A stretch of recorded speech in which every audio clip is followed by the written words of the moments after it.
Hello guys, welcome back to my YouTube channel. और आज की वीडियो में हम फिर से एक न्यू और इम्पॉर्टेंट टॉपिक डिस्कस करेंगे यूजीसी नेट पेपर 1 से, जो है रिसर्च एप्टीट्यूड। इस टॉपिक से भी बहुत सारे क्वेश्चंस आते हैं, तो आज हम देखते हैं कि इसमें कौन कौन सी चीज़ें हैं, कौन कौन से सेक्शन या टॉपिक हैं जो पूछे जाते हैं, कौन से ऐसे कॉन्सेप्ट हैं जो रिसर्च एप्टीट्यूड में पूछे जाते हैं। राइट, तो आज की वीडियो में हम इसे कवर करते हैं। So ये कुछ बेसिक इंट्रोडक्शन है, दो it's not important. I will start from the definition of the research जो पूछी जाती है कि रिसर्च से आप क्या समझते हो। तो बेसिक तो आपको रिसर्च एप्टीट्यूड में, तो बेसिक आपको ना रिसर्च एक टर्म है, उसका मीनिंग पता होना चाहिए। तो रिसर्च से क्या मतलब है, एक कुछ भी न्यू एंड यूजफुल इंफॉर्मेशन को ऐड करना। एग्जाम में पूछा जाता है कि बेसिक जो रिसर्च है उसकी डेफिनेशन क्या है या रिसर्च से मतलब क्या है। तो कुछ भी ऐसा नहीं कि इंफॉर्मेशन ऐड करना एक ऑप्शन हो सकता है, एक ऑप्शन होगा new and useful information add करना, या एक हो सकता है यूजफुल इंफॉर्मेशन ऐड करना। तो हमें वहां पर कौन सा ऑप्शन चूज करना है जहां पर न्यू हो। रिसर्च का मतलब ही है कि आप जो एग्जिस्टिंग नॉलेज है, एग्जिस्टिंग इंफॉर्मेशन है, उसमें उसमें कुछ आप नया ऐड कर रहे हैं, कुछ न्यू ऐड कर रहे हैं। रिसर्च का तो मतलब ही यही है कि कुछ नया आप फाइंड आउट कर रहे हैं और आप उसे जो एग्जिस्टिंग नॉलेज है, इंफॉर्मेशन है, उसमें एडिशन कर रहे हैं। तो रिसर्च का बेसिक मतलब होता है कोई भी new and useful information. Right, तो ये हो गया इसका बेसिक मीनिंग। अब ऑब्जेक्टिव क्या है रिसर्च के। तो there are some prime objectives of the research जो यहाँ पर मेंशन है आपके। जैसे हो गया आपका discovery of new facts, to verify and test important facts, to analyze an event और process of phenomena, मतलब किसी भी इवेंट और फिनोमिना का जो कॉज एंड इफेक्ट रिलेशनशिप होती है उसको उसको डिस्क्राइब करना, उसे एनालाइज करना। New scientific tools, concept, theories को डेवलप करना। आपको पता है ना, रिसर्च के थ्रू हम नया आइडिया, नया कॉन्सेप्ट, नई थ्योरीज को डेवलप करते हैं। सोल्यूशन फाइंड आउट करना, राइट, किसी भी प्रॉब्लम का। To solve the problem occurring in our daily life, research का यही मतलब होता है। तो ये कुछ बेसिक आपके प्राइम ऑब्जेक्टिव्स हैं रिसर्च के। तो इन्हें एक बार आप रीड आउट कर लीजिएगा, एक क्वेश्चन बन सकता है यहाँ से। तो रिसर्च कोई सिर्फ साइंस में ही नहीं होता कि साइंस एंड टेक में ही रिसर्च होता है, ह्यूमैनिटीज एंड अदर एरियाज में भी रिसर्च होते हैं। ये बेसिक हमारे डेफिनेशन हो गई, ऑब्जेक्टिव ऑफ रिसर्च हो गए। अब हमें क्या पढ़ना है, टाइप्स ऑफ रिसर्च। यहाँ से तो क्वेश्चन पक्का पक्का ही आता है टाइप्स ऑफ रिसर्च से। तो आपको पूछ लेगा कि जैसे मान लीजिए आपका मैच ऑफ द फॉलोइंग दे दिया, एक यहाँ पे दे दिया डिस्क्रिप्टिव, यहाँ पे दे दिया एनालिटिकल, यहाँ पे दे दिया फंडामेंटल या बेसिक रिसर्च, यहाँ पे दे दिया आपका एक्सपेरिमेंटल रिसर्च, और सामने इनका एक्सप्लेनेशन दे देगा, वो आपको मैच करने होंगे। तो इनका बेसिक आइडिया आपको होना चाहिए कि डिस्क्रिप्टिव जो ये टाइप्स ऑफ रिसर्च है उनका बेसिक जो फीचर्स या कैरेक्टरिस्टिक है वो क्या है, तभी आप मैच ऑफ द फॉलोइंग कर पाएंगे। अब यहाँ पे जो इम्पोर्टेंट चीज़ हो जाती है, जो मुझे लगता है कि हेल्प करेगा हमें इंफॉर्मेशन को रिटेन करने में, एक तो पहले तो हमें चीज़ों को पढ़ना है और उसे समझना है, फिर हम वहाँ पे क्वेश्चन सॉल्व कर पाए, इसके लिए हमें हर जो टाइप्स ऑफ रिसर्च है उनकी बेसिक थीम को पकड़ना है। सो यहाँ पर मैं आपको एक्सप्लेन करूँगी कि बेसिक थीम क्या है। तो पहला आपका है डिस्क्रिप्टिव रिसर्च। तो डिस्क्रिप्टिव से मतलब आपको समझ ही आ रहा होगा कि किसी चीज को डिस्क्राइब करना। डिस्क्राइब किसे करेंगे, जो स्टेट ऑफ अफेयर होगा, मतलब जो चीज, जो फिनोमिना, जो इवेंट जैसा था, जैसा है, उसको एज इट इज डिस्क्राइब करना, ये हो गया आपका डिस्क्रिप्टिव रिसर्च। राइट, तो descriptive research is a describing the state of affair as it prevails at the time of study. तो ये क्या है, एक्स पोस्ट फैक्टो रिसर्च हो गया। कोई घटना हो गई है, फॉर एग्जाम्पल कि कहीं करप्शन हुआ है, अब आपको उस करप्शन को क्या करना है, एक्स पोस्ट फैक्टो रिसर्च, मतलब करप्शन हो चुका है, आपको डिस्क्राइब करना है कि जो ये करप्शन का फिनोमिना है, इवेंट है, ये कैसे हुआ, कौन कौन से लोग इन्वॉल्व थे, क्या चीजें की गई, तो कितने का कितना करप्शन हुआ, राइट, क्या इम्पैक्ट्स पड़े। तो इस तरीके का आप, ये हो गया आपका डिस्क्रिप्टिव रिसर्च। होप सो कि आपको समझ आया होगा इसकी मीनिंग। इसका मतलब है स्टेट ऑफ अफेयर को एज इट इज डिस्क्राइब करना। अब देखते हैं कि एनालिटिकल रिसर्च क्या है। एनालिटिकल रिसर्च जो आपका है उसका मतलब है जो research has to use the already available facts and information, जो ऑलरेडी अवेलेबल है फैक्ट्स एंड इंफॉर्मेशन को उसको एनालाइज करना, एक तरीके का क्रिटिकल इवैल्यूएशन करना। This is the key term for analytical research. Analytical research से आपको समझ ही आ रहा होगा किसी चीज को एनालाइज करना। एनालाइज करेंगे आप तो क्रिटिकल इवैल्यूएशन करेंगे उसका, राइट, कंक्लूजन निकालेंगे। तो ये हो गया आपका डिस्क्रिप्टिव में क्या हुआ, डिस्क्राइब कर रहे हैं हम स्टेट ऑफ अफेयर को। एनालिटिकल में क्या कर रहे हैं आप, जो इंफॉर्मेशन और फैक्ट्स हैं उनको एनालाइज करके क्रिटिकल इवैल्यूएशन कर रहे हैं। नेक्स्ट है applied research and fundamental research. तो यहाँ से भी आपको ना टर्म ध्यान देना है। अगर टर्म की बेसिक मीनिंग आप समझ लेंगे तो आप कभी कंफ्यूज नहीं होंगे जब क्वेश्चन इसके कर रहे होंगे। तो अप्लाइड का क्या मतलब है, अप्लाइड रिसर्च से ही आप समझ आ रहे हो कि यूटिलिटी होगी इसकी। कोई प्रॉब्लम है आप वो रिसर्च को वहां पर अप्लाई करोगे और आपको सोल्यूशन मिलेगा, प्रॉब्लम सॉल्व कर पाओगे।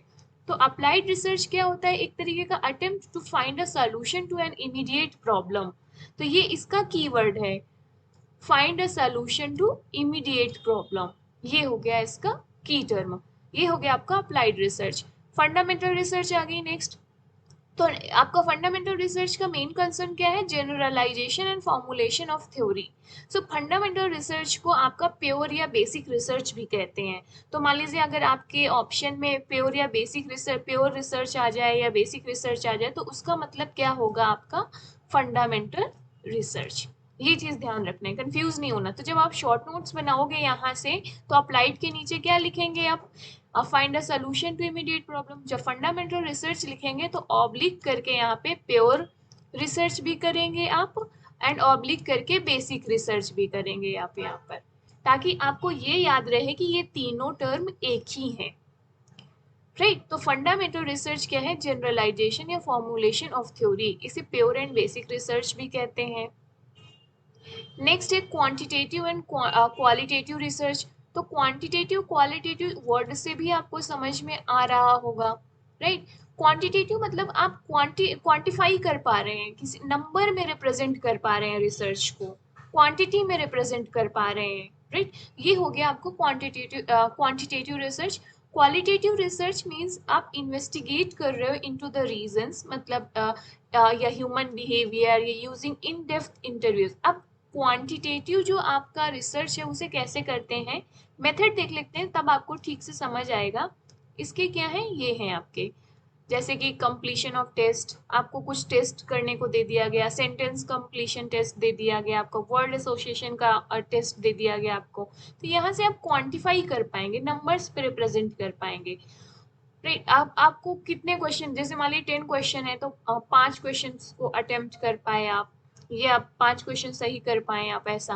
क्वालिटेटिव रिसर्च में क्या है, क्वालिटेटिव रिसर्च में जो आप नंबर्स पे रिप्रेजेंट नहीं करते हैं, जैसे in depth interviews, right, interview ले रहे हो आप किसी का तो उसे नंबर में नहीं रिप्रेजेंट करेंगे ना, आप उस पर्सन का, जो जिस पर्सन का इंटरव्यू कर रहे हैं उसके रीजन को इन्वेस्टिगेट कर रहे हैं, उसके उसके बिहेवियर को इन्वेस्टिगेट कर रहे हैं। ये क्या हो गया आपका क्वालिटेटिव रिसर्च।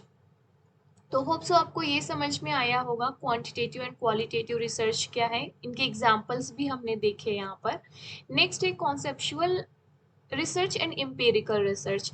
कॉन्सेप्चुअल रिसर्च में क्या होता है, आपका एक ऑब्स्ट्रैक्ट आइडिया या थ्योरी को फॉर्म किया जाता है, रिसर्च किया जाता है। So conceptual research is related to an abstract idea और theory.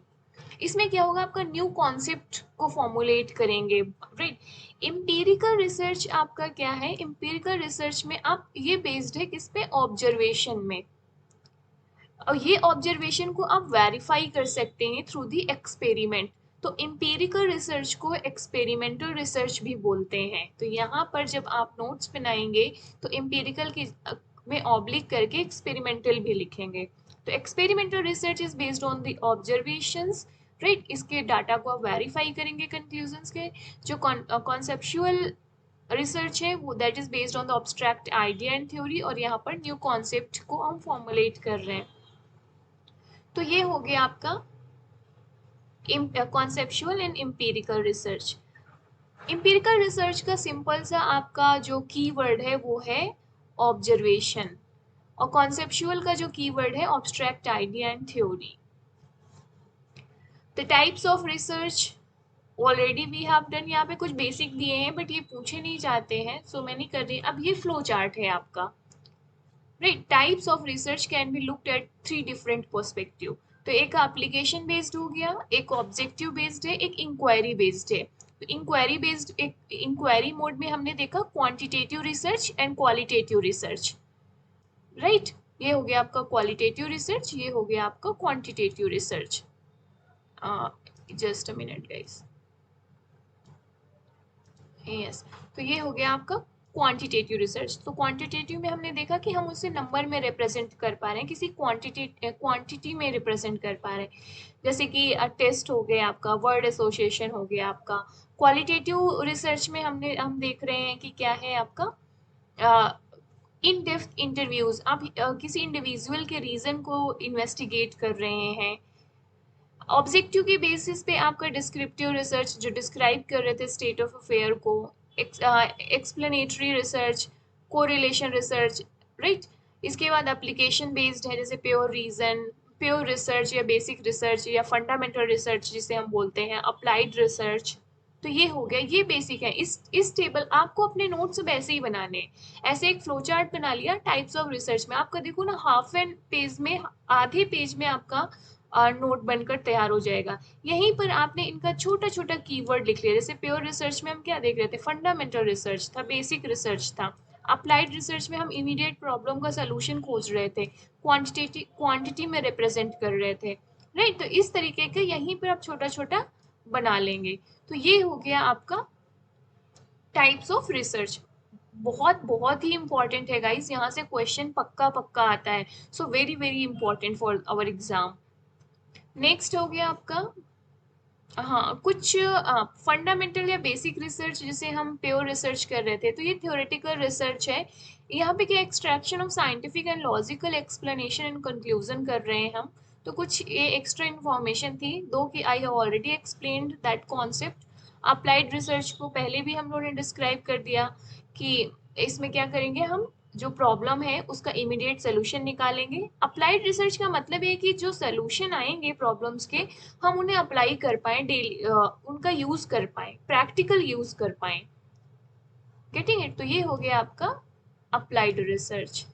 Difference between fundamental and applied research. So फंडा ऑलरेडी हमने ऊपर देख लिया है इस चीज को, अगर आप पढ़ना चाह रहे हैं तो आप इसको पॉज करके पढ़ सकते हो यहाँ से।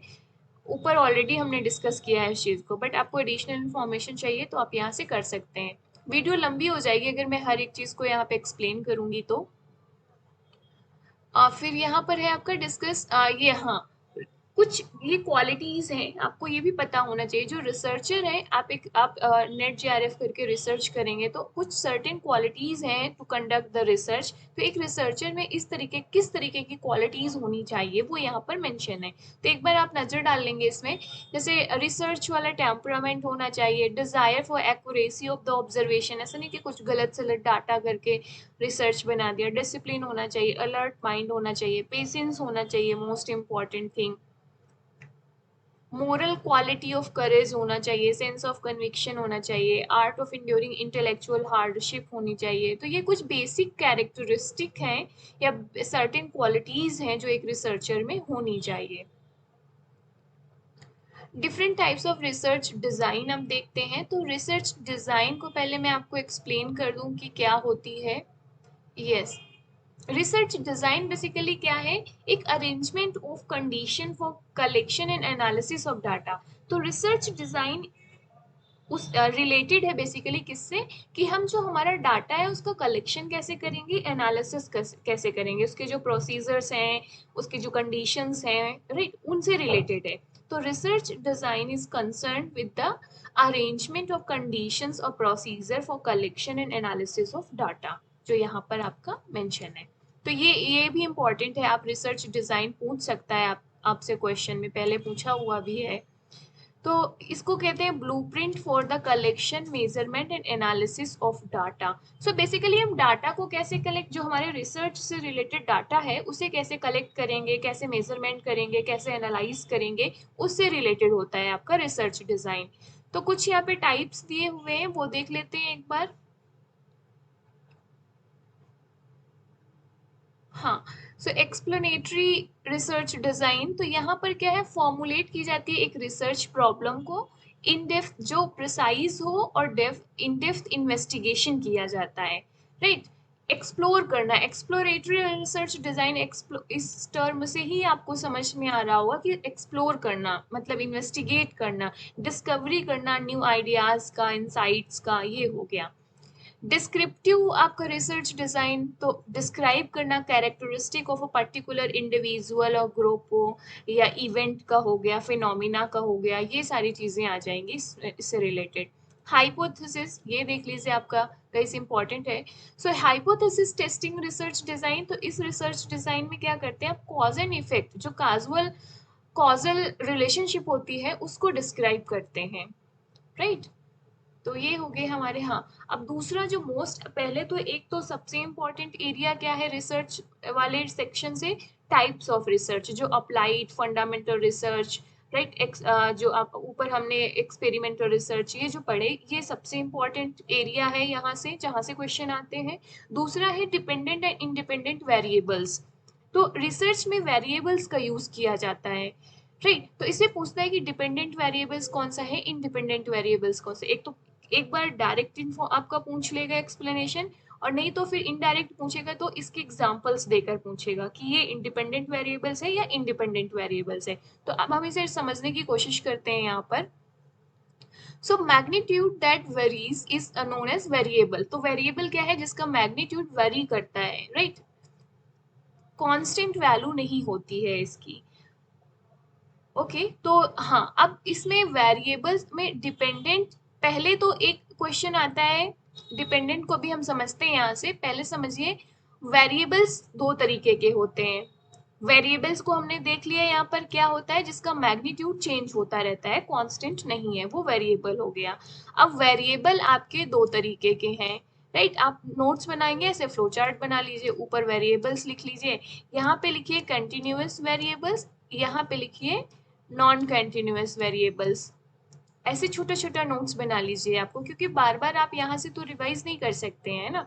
तो कॉन्टिन्यूअस वेरिएबल्स में आप क्या नीचे लिखिए, ये क्या होते हैं, ये बेसिकली क्या है, आपके डेसिमल पॉइंट्स में भी हम इनको रिप्रेजेंट कर सकते हैं कॉन्टिन्यूअस वेरिएबल्स को। इसकी the phenomena that assume different values quantitatively even decimal points, जबकि आपके जो नॉन कॉन्टिन्यूअस वेरिएबल्स है वो क्या है, उनको डेसिमल में नहीं रिप्रेजेंट कर सकते, हम उनको किस में रिप्रेजेंट करते हैं ओनली इंटीजर्स में।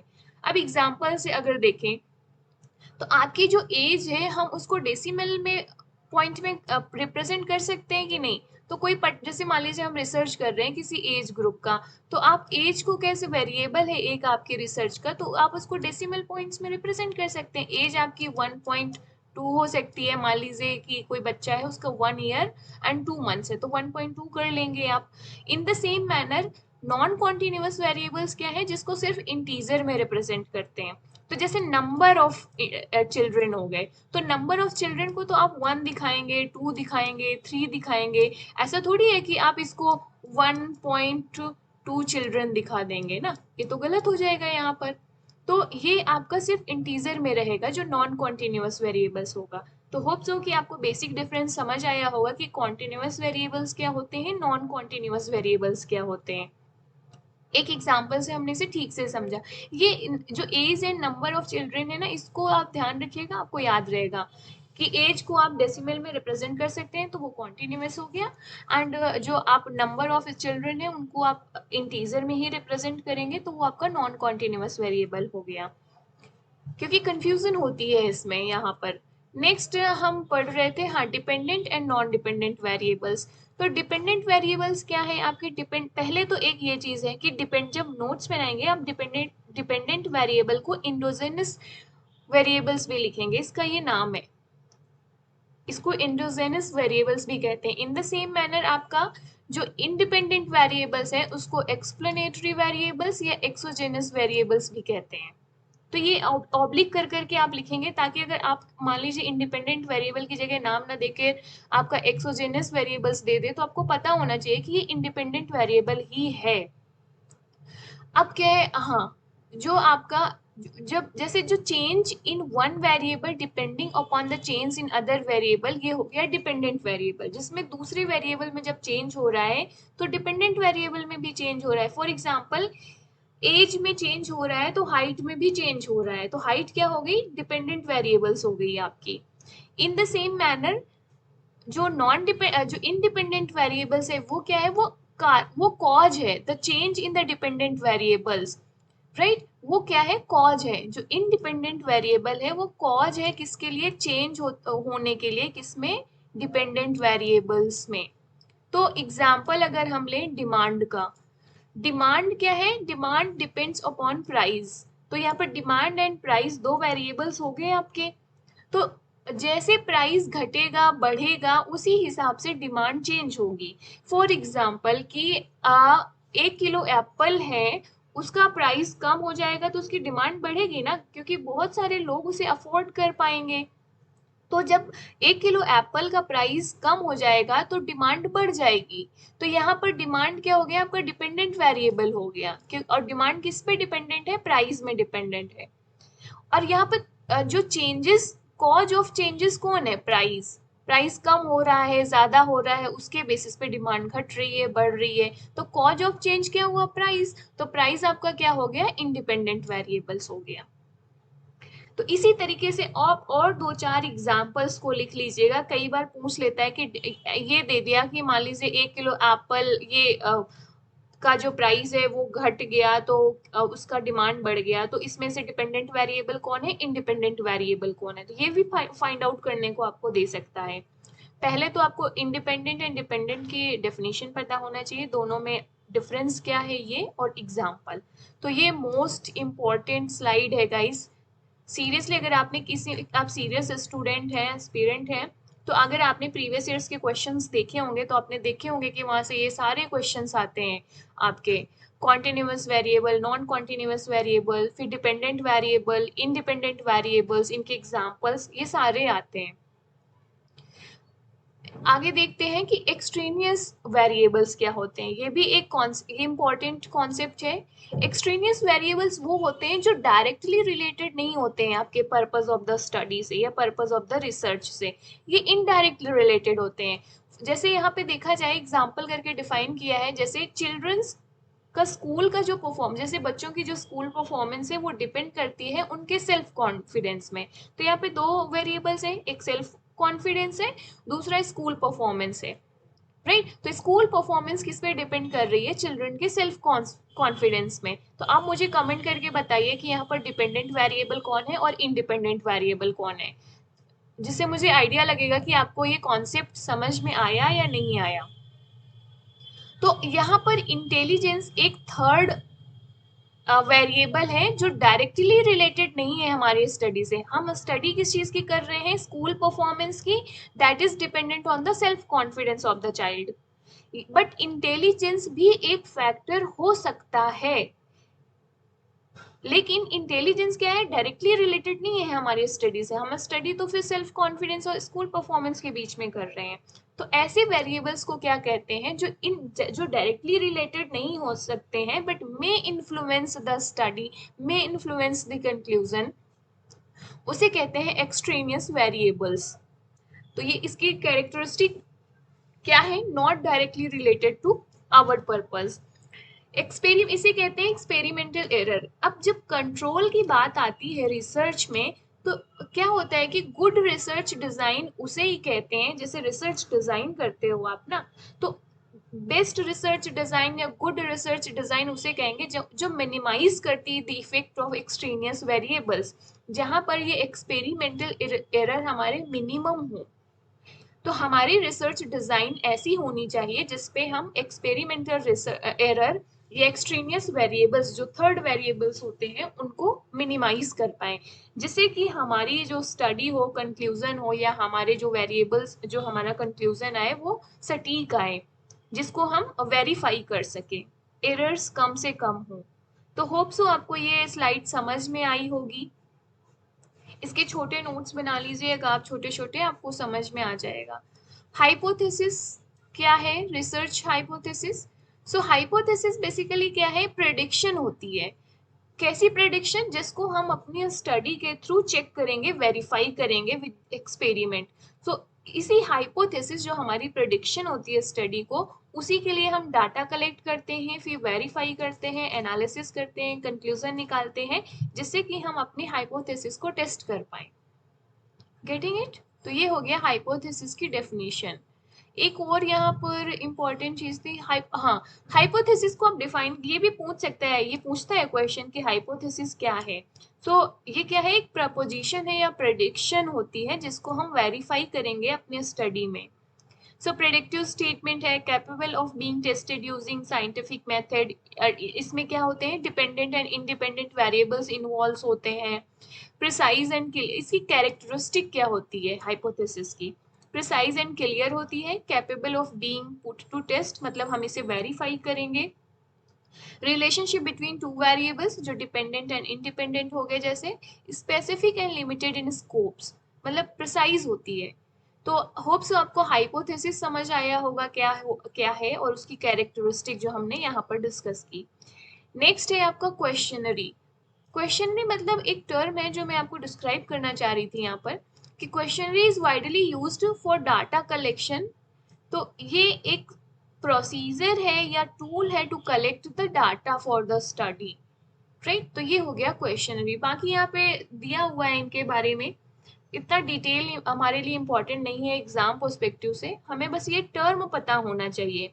तो अभी तक आपको आइडिया लग गया होगा गाइस कि जो आपकी जो रिसर्च एप्टीट्यूड है, इसके लिए हमारे जो टर्म है वो बहुत इंपॉर्टेंट होते हैं। तो पहले तो जो सिलेबस में टर्म मेंशन है, आपको उनकी बेसिक अंडरस्टैंडिंग होनी चाहिए। फिर उनका डिटेल सर्च करो, डिटेल पढ़ो। फिर उनके अंदर जो टर्म्स होते हैं, उनके टाइप्स हो गए, रिलेटेड कॉन्सेप्ट्स हो गए, आइडियाज हो गए, क्लासिफिकेशन हो गया, उन टर्म्स का आपको आइडिया होना चाहिए। जैसे हमने टाइप्स ऑफ रिसर्च किए, तो टाइप्स ऑफ रिसर्च में experimental research, pure research, fundamental research, descriptive research, analytical research, applied research. तो इन सारे रिसर्च की बेसिक अंडरस्टैंडिंग होनी चाहिए, डिफरेंस क्या है आपका, यहाँ से ये इंपॉर्टेंट है। दूसरा जैसे वेरिएबल्स हो गए, जिसमें हमने continuous variables, non continuous variables, ये सब क्या है, इनकी एक बेसिक अंडरस्टैंडिंग होनी चाहिए आपको। Getting it? फिर हाइपोथेसिस क्या है, रिसर्च डिजाइन क्या है, इनके टाइप्स क्या होते हैं, क्वेश्चनरीज क्या है, क्वांटिटेटिव एंड क्वालिटेटिव डाटा क्या है, राइट? तो ये सारी चीजें इम्पॉर्टेंट है। सो होप सो आज का वीडियो आपको पसंद आया होगा गाइस, जिसमें मैं एक बार समराइज कर देती हूँ हमने क्या क्या पढ़ा है। रिसर्च क्या होती है, फिर टाइप्स ऑफ रिसर्च किए हमने, फिर डिफरेंट वेरिएबल्स किए हमने, टाइप्स ऑफ वेरिएबल्स, उनके एग्जांपल्स देखे हमने। फिर आपका हाइपोथेसिस क्या होती है, रिसर्च डिजाइन क्या होती है, क्वेश्चनरी क्या होता है, ये सारी चीजें देखी हमने। तो अगर आप वीडियो को पॉज करके इसके छोटे छोटे नोट्स बना लेंगे तो ये आपके लिए बहुत ही हेल्पफुल होगा। ट्रस्ट मी गाइस, अगर आप इस वीडियो को ठीक से कर लेते हैं तो आपके 5 से 6 क्वेश्चन ठीक करेक्ट हो जाएंगे यहाँ से। ये सेम चीज मैंने भी अप्लाई करी थी, मैंने यहीं से पढ़ के छोटे छोटे नोट्स बनाए थे और प्रीवियस ईयर्स के क्वेश्चन सॉल्व किए थे। अब जब नोट्स बनाएंगे आप, तो हो सकता है कि इस स्लाइड में, इस नोट्स में पूरी इंफॉर्मेशन ना दी हो, प्रीवियस ईयर्स के क्वेश्चंस में कुछ एडिशनल इन्फॉर्मेशन मिल जाती है, तो आप अपने नोट्स में नोट डाउन कर लें उन चीज़ों को, एक्स्ट्रा चीज़। इस तरीके से आपके पास एक कंप्लीट नोट्स तैयार हो जाएगा। आप उसे मल्टीपल टाइम रिवाइज करें, आपके कोई भी क्वेश्चंस गलत नहीं होंगे रिसर्च एप्टीट्यूड से। So this is all for today guys, hope so you liked the video. अगर आपको पसंद आया होगा तो प्लीज सब्सक्राइब माय चैनल। इस तरीके के जो वीडियोस हैं, चाहे वो पेपर 2 में पॉलिटिकल साइंस हो गया आपका, एंड पेपर 1 जिसमें टीचिंग एप्टीट्यूड, रिसर्च एप्टीट्यूड, इसके बाद में जो इन्वॉर्मेंट है एंड अदर जो बेसिक चीज़ें हैं, वो मैं अपने चैनल में अपलोड करूँगी। अगर आपको मेरे वीडियोस पसंद आ रहे हो तो प्लीज़ मेरे चैनल को सब्सक्राइब करना। मुझे भी मोटिवेशन मिलेगा ऐसे वीडियोस को बनाने के लिए। सो Okay guys, this is all for today. Thanks a lot. See you in the next video.